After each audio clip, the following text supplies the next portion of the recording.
رانا صاحب, اب بریک سے پہلے آپ نے جھگڑا صاحب کی گفتگو سنی ہے, انپولوجیٹکلی اور کھل کر وہ یہ بات کر رہے ہیں کہ جو شرائط آئی ایم ایف کی ہیں اس کے اوپر اگر عمل نہیں ہوتا, پاکستان میں وائلیشنز ہوتی ہیں رائٹس کی, تو پھر آئی ایم ایف کو غور کرنا چاہیے, ایک جھوٹا معاہدہ نہیں ہونا چاہیے کہ جو پاکستان دستخط بھی کر دے اور اس پہ عمل درآمد بھی نہ ہو, اور یہی ڈوزیئر وہ آئی ایم ایف کے سامنے بھی رکھ رہے ہیں. دیکھیں نا, اب یہ ایک ریٹرک ہے جو پی ٹی آئی ہمیشہ اس کو دہراتی ہے, لیکن یہ بتانا بھول جاتے ہیں کہ جو پیٹرول بم مارے گئے زمان پاک میں وہ جمہوریت کا حصہ نہیں ہے اور وہ فریڈم آف ایکسپریشن بھی نہیں ہے. جو 9 مئی کے واقعات ہیں وہ بغاوت کی کوشش کی گئی تھی, اور وہ بھی کوئی فریڈم آف ایکسپریشن یا جمہوریت کا حصہ نہیں ہے جب آپ جلاؤ گراؤ کرتے ہیں. اور اس وجہ سے اگر جو ہے ان کے خلاف کارروائی ہے, یا القادر ٹرسٹ میں خان صاحب جو ہیں جیل میں ہیں, تو یہ کوئی ہیومن رائٹس کی وائلیشن نہیں. اور دیکھیں, میں سمجھتا ہوں کہ انہوں نے جو ان کی کاوش رہی ہے, چاہے وہ آکسفورڈ کا election who, it was purely for free Imran Khan movement اور پاکستان کو پریشرائز کرنا انٹرنیشنلی, وہ ان کی فیل ہو گئی. آپ نے کانگریس مین کو دیکھا کہ کس طریقے سے انہوں نے خطوط لکھوائے, کتنی لابنگ کی, جو کچھ بھی یہ کرتے رہے, اٹ ڈڈ ناٹ ورک. پھر یہ رچرڈ گرینل نے اپنی ٹویٹس ڈیلیٹ کر دی. ڈونلڈ ٹرمپ کی کہانی کتنی دیر سے چلتی رہی کہ کیا ہوگا. اب یہ ان کو ڈوسیئر بھی دے دیں گے تو دے آر اونلی, یہ اپنا وہ جو ایک کہہ لیں پاکستان کے مفادات کے خلاف جو ان کی ایک بڑی لمبی کہانی ہے, اس میں ایک نیا ایڈیشن ہوگا کہ آئی ایم ایف کا پروگرام جو یہ اچھا جا رہا ہے اس کے اندر بھی جو ہے یہ اپنا ایک فالس ریٹرک جو ہے وہ لے کے آ رہے ہیں. کوئی ہیومن رائٹس کی وائلیشن نہیں ہو رہی یہاں. جو ہے ان کی طرف سے جو 26 نومبر کو کیا گیا وہ جمہوریت کا حصہ نہیں ہے. آپ کون سی جماعت ہے جو ٹیئر گیس اور شیل مارتی ہے؟ تو یہ سیاست جو ہے یہ ان کو سوچنا چاہیے, اور میں تو جینوئنلی بلیو کرتا ہوں کہ P T I has lost its way. اب جس طرح کی باتیں کی جاتی ہیں کہ یہ صوبوں کے رستے بند کر دیں, اور ابھی گنڈا پور صاحب نے تھو تھو تھو والی جو تقریر کی, یعنی کہ یہ this is not the politics which we should be taking forward. اور میں سمجھتا ہوں کہ یہ ڈوسیئر بھی دے دیں, کوئی اس سے فرق نہیں پڑے گا. جھگڑا صاحب, ایک تو آپ کو حکومت کا الزام بارہا آپ لوگوں کے حوالے سے رہتا ہے جب بھی آپ انٹرنیشنل کمیونٹی سے یا اس قسم کے اداروں سے انگیج کرنے کی کوشش کرتے ہیں کہ آپ نیشنل انٹرسٹ کے برخلاف جا رہے ہیں, تو ایک تو اس کے اوپر آپ رسپونڈ کریں. دوسرا, اب آپ لوگوں کے اندرونی جو اختلافات ہیں یا ریزسٹ کرنے کی جو صلاحیت ہے اس کے اوپر بھی سوالیہ نشان اٹھائے جاتے ہیں. سوابی کے اندر آپ لوگوں نے جو جلسہ کیا اس میں موضوع بحث تو یہ بنا رہا کہ گنڈا پور اور مروت بمقابلہ دیگر پارٹی ہے جو نئی صدارت سنبھالی گئی جنید اکبر صاحب کی طرف سے, تو وہ ایک آپسی جنگ کی نظر ہوتا ہوا معاملہ نظر آیا, جس حد تک سوشل میڈیا پہ بھی اس پہ ڈیبیٹ رہی. اور جو وکلا کی طرف سے احتجاج کیا جا رہا ہے, جو آپ لوگوں کے انٹرسٹ کا معاملہ ہے, 26ویں ترمیم ہو یا یہ تمام چیزیں جج صاحبان کا تبادلہ ہو, اس کو آپ لوگ اپنے ساتھ لنک کرتے ہیں, تو اس میں بھی اس طریقے سے آپ کے وکلا کی پریزنس پی ٹی آئی کے نہیں رہی ہے. تو اب آپ لوگوں کی ریزسٹنس کی صلاحیت کے حوالے سے سوالیہ نشان ہے, اور آپ کو نیشنل انٹرسٹ کے مخالف ہونے کا بھی الزام کا سامنا ہے اس وقت. بہت ویری ویلڈ کوسچنز. دیکھیں, یہ نیشنل انٹرسٹ کا تو میں بڑا خوش ہوں کہ سوال ہوا ہے. دیکھیں, اگر الیکشن ایک رژیم نہیں کراتی اور شام کے 6 بجے کے بعد رزلٹ تبدیل کر دیتی ہے, اور اسے خود پتا ہوتا ہے کہ اس کا دامن صاف نہیں ہے, اور اس وجہ سے بیچارے کاشف عباسی صاحب کو 2 ہفتے کی چھٹی پہ بار بار جانا پڑتا ہے, تو اس میں ہمارا قصور نہیں ہے. اس میں اسی کا قصور ہے جس نے الیکشن رگ نہیں فورج کرائے. اگر جی ایس پی پلس سٹیٹس خطرے میں ہے کیونکہ پاکستان کی حکومت human rights, freedom of speech, ٹھیک ہے, ٹرانسپیرنسی آف ٹرائلز نہیں صحیح کرا سکتی, اور کوئی بھی یہ پوائنٹ آؤٹ کرتا ہے, تو وہ غدار نہیں ہے. پاکستان کے ساتھ ناانصافی وہ کر رہا ہے جو ٹرانسپیرنٹ ٹرائل نہیں کر سکتا.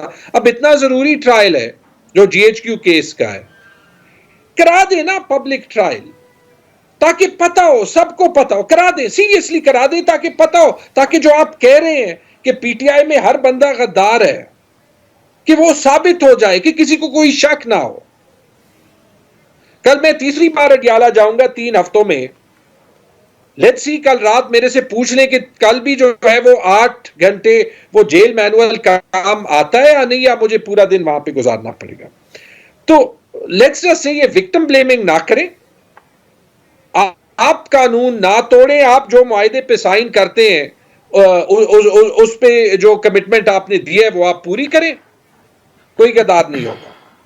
اور جو دوسری چیز پی ٹی چلیے آئی اب آپ اپنی پارٹی کی بالکل اور تقسیم آج میں جگرا صاحب ایڈ کر دیتی ہوں اس میں، آپ اس کو بھی رسپونڈ کیجیے گا. آج خبریں چل رہی ہیں کہ صوبائی کیبنٹ کے اندر بھی تبدیلیاں ہونے جا رہی ہیں خیبر پختونخوا میں، اور ہم نے خبروں میں آپ کا نام بھی دیکھا کہ آپ بھی کیبنٹ میں شامل ہونے جا رہے ہیں.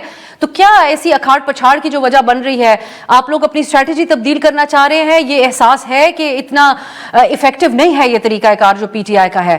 موضوع بحث شخصیات بنی ہوئی ہیں، پارٹی کے مسائل نہیں. جہاں تک اس بات کا تعلق ہے کہ پی ٹی آئی میں ڈفرنسز ہیں، کنفیوژن ہے، کسی حد تک یہ سچ ہے، ہر موومنٹ میں ہوتی ہیں، ہر پارٹی میں ہوتی ہیں. اور جب ایک پارٹی کو اتنا دیوار سے لگایا ہوتا ہے اور اس نے 2 سال سے تاریخی ریزسٹنس دکھائی ہوتی ہے، تو بیچ میں یہ فیزز آتے ہیں اور ایسی موومنٹس میں بھی آتے ہیں. اس بات میں کوئی شک نہیں کہ جس طریقے سے 9 مئی کے بعد پارٹی کو ڈیلیبریٹلی توڑنے کی کوشش کی، لیکن 8 فروری کو اسی پارٹی نے دکھایا کہ پاکستان کے عوام اس کو کیسے ٹرسٹ کرتے ہیں. انشاءاللہ یہ فیز بھی ختم ہو جائے گا. ٹھیک ہے، نمبر 1. لیکن آپ آ رہے ہیں جھگڑا صاحب کیبنٹ میں، آپ صوبائی کیبنٹ، یہ $1 ملین سوال ہے سب لوگوں کے ذہنوں میں. نہیں، $1 ملین سوال ایسے ہے کہ میں بار بار سب کو جو ہے وہ آنیسٹلی یہ کہہ رہا ہوں کہ میرے لیے آنر بس اتنا ہے کہ خان صاحب نے یاد کیا ہے، 3 بار یاد کیا ہے.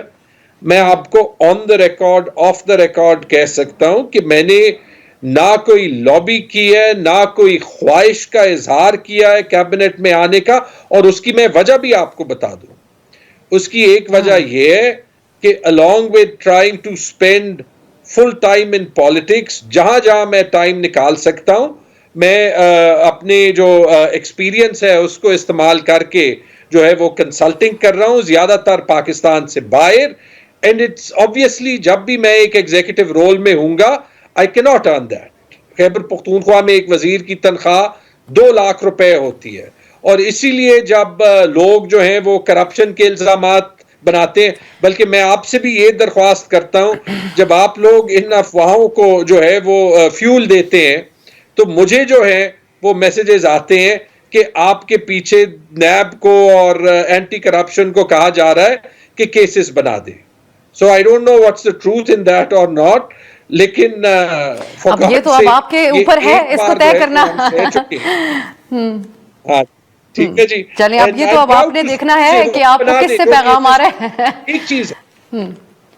ایک چیز سوری جاگرا صاحب، میں رانا صاحب کو جی آپ مکمل کریں. if you give me a minute، یہ موٹیو ایشو اس لیے کہ مجھے بہت سے لوگ کہتے ہیں اور مجھے فخر ہے کہ آپ نے دنیا کے سب سے بڑی کنسلٹنگ فرم میں کریئر چھوڑا سیاست میں آنے کا. کوئی ریگریٹ؟ کیونکہ آپ پہ آپ کے الزامات بھی لگاتے ہیں، یہ پالیٹکس کا ایک حصہ ہے. ریگریٹ کوئی نہیں ہے، 10 بار اور کیسز بنا لیں. ہاں صرف اس بات کا ریگریٹ ہے کہ میرے خیال میں زیادہ پروفیشنلز، اور میں رانا صاحب کو بھی اس میں شامل کرتا ہوں، ان کو ہمیں اگزامپل سیٹ کرنا چاہیے کہ ہم سیاست میں آئیں گے بھی اور ہم پرنسپل پہ کھڑے بھی ہوں گے. وہ راستہ جو ہے وہ لوگوں کے لیے نہ بڑی کھلے دل کا مظاہرہ آج جھگڑا صاحب کی گفتگو میں ہے. رانا صاحب، لیکن آپ ان کی قیادت میں تبدیلیاں، اور جنید اکبر صاحب جو ہے وہ جس قسم ذرا سخت گیر خیالات رکھتے ہیں، وہ اب خیبر پختونخوا کی صدارت سنبھال چکے ہیں. پھر اپوزیشن کا اتحاد، کل ایک بڑی زبردست بیٹھک ہوئی ان کی جس کا باقاعدہ اعلامیہ بھی سامنے آیا. وکلا سڑکوں کے اوپر ہیں، صحافی آف آل دا پروفیشنز اس وقت باقاعدہ ہڑتال دیے بیٹھے ہوئے ہیں.